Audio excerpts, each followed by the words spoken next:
Dawn Butler, then Graham Stringer.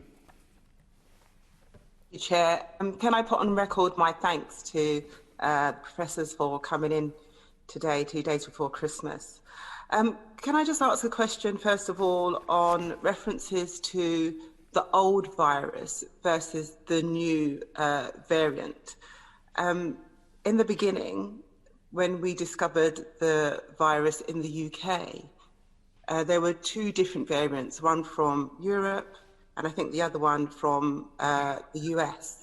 When we now talk about the new variant versus the old variant, what is the old variant? I'm not sure if which professor's best to answer this, actually.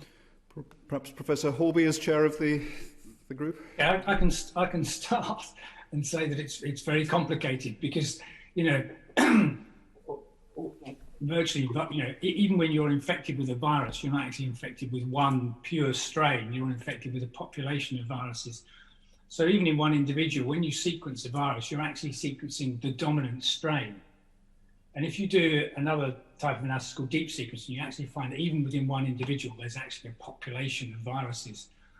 So how you define, what virus A from virus B really depends on how deep you want to go into the genome. And it does get very complex. Professor Barclay, do we know yet the markers associated with long COVID? No, I don't. Do you mean genetic markers or clinical? Long COVID is a consequence in some individuals of having been infected by this virus.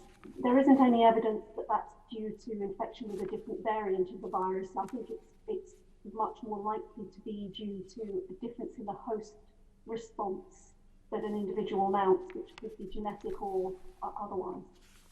Brilliant, thank you. And my last question, Professor Horby, you talked about, we talked a little bit about egging up, bigging up the new variant sort of thing.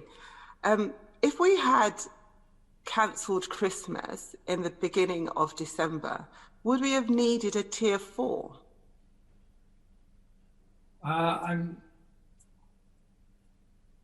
Yeah, it's hard. Yeah, I don't know. That's a policy question, and also would require some modelling assumptions.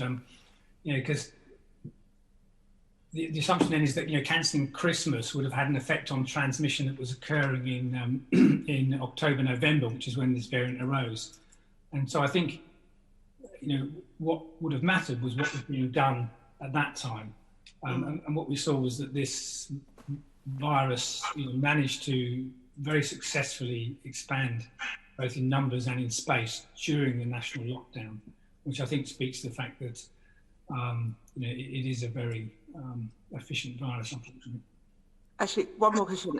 Did you in any way panic when you thought that 3 households were going to be mixing over Christmas? Did you hold your head in your hands and think, oh no, this is really a bad thing to do?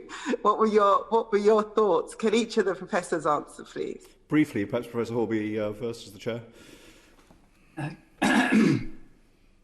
I think it wasn't that it's not the 3 households. I think it's all it's the whole package of measures that matters. It's not just whether 3 households mix. It's also whether you've isolated before that, whether you've taken precautions before that, how intense your measures are, and whether you have before you mixed been careful with the social distancing, hand hygiene, face masks, etc. Okay. Briefly, Professor Barclay and Ferguson.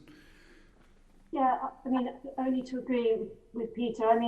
The idea of 3 in itself is not the problem, but whether or not it was 3 on one day and then a different 2 on the next is the issue, and whether or not people were really understanding the logic behind the 3, I think is a question. So it's about the whole before and after as well as on the day that matters. Thank you. Professor Ferguson. Just very briefly. So it was always a balancing act. I've said before, and it was the conclusion of all the scientific advisory bodies, that clearly any relaxation of mixing within households poses some risk. The 3 household measure, 3 household bubble was a way of mitigating that risk, but it is an increased risk. I should say, this is on the background of that contact rates generally in the population are lower over the Christmas holiday than just before and just after. And so what we expected to see was, I mean, some increase in this, but hopefully in a manageable way. And that comes down to a political discussion about balancing health, protecting health against people's freedom to socialise in an important time of year. Thank you very much. Thank you all very much.